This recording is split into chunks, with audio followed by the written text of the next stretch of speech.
लातूर जिल्हा परिषद आणि पंचायत समिती निवडणुकीसाठी बाभळगाव येथे माजी आमदार धीरज देशमुख, इशिता देशमुख आणि वैशालीताई देशमुख यांनी आपला मतदानाचा हक्क बजावलाय। यावेळेला त्यांनी नागरिकांनी सुद्धा मोठ्या संख्येने बाहेर पडून मतदान करावं आणि लोकशाही बळकट करावी असं आवाहन केलेलं आहे। ही विनंती करणार आहे की मोठ्या प्रमाणामध्ये आपण मतदान केंद्रावर जाऊन आज आपल्या मतदानाचा अधिकार बजावावा आणि लोकशाहीला अजून मजबूत करावं।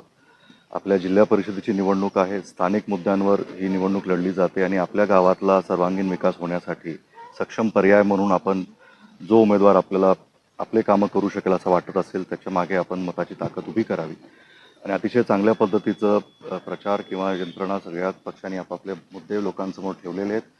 आता नागरिकांच्या कोर्टमध्ये हा विषय गेलेला आहे, त्यांनी आता तो निवाडा करायचा आहे आणि लातूर जिल्ह्यामध्ये येणाऱ्या काळामध्ये येणाऱ्या 5 वर्षामध्ये कोणत्या पद्धतीचं त्यांना राजकारण हवं आहे, कोणत्या पद्धतीचे लोक हवेत आणि कुणाकडे कारभार द्यायचा आहे, हा आता लोकांच्या न्यायालयामध्ये हा खटला गेलेला आहे। तर मला वाटतं की लोक मतदान करून न्याय देतील।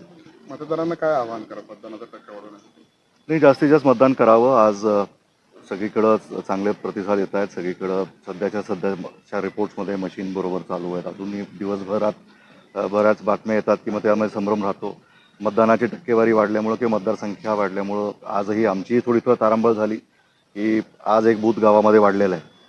तर माझं मतदान पारंपरिक जे मी परवा विधानसभेला केलं किंवा परवाच्या निवडणुकीत काही झालं त्याच्यामध्ये आता एक मतदान आमचंही वाढलं आहे। त्यामुळे थोडंफार बूथवर जाताना मात्र तपासून घ्या की तेच बूथ आपलं आहे का नाही आणि त्याच्यामध्ये जरी गेला तर तिथल्या लोकांशी संपर्क साधून निवडणूक अधिकाऱ्यांशी संपर्क साधून आपलं मतदान मात्र व्हावं ह्याच्याकडे जास्त करून लक्ष द्यावं लागेल।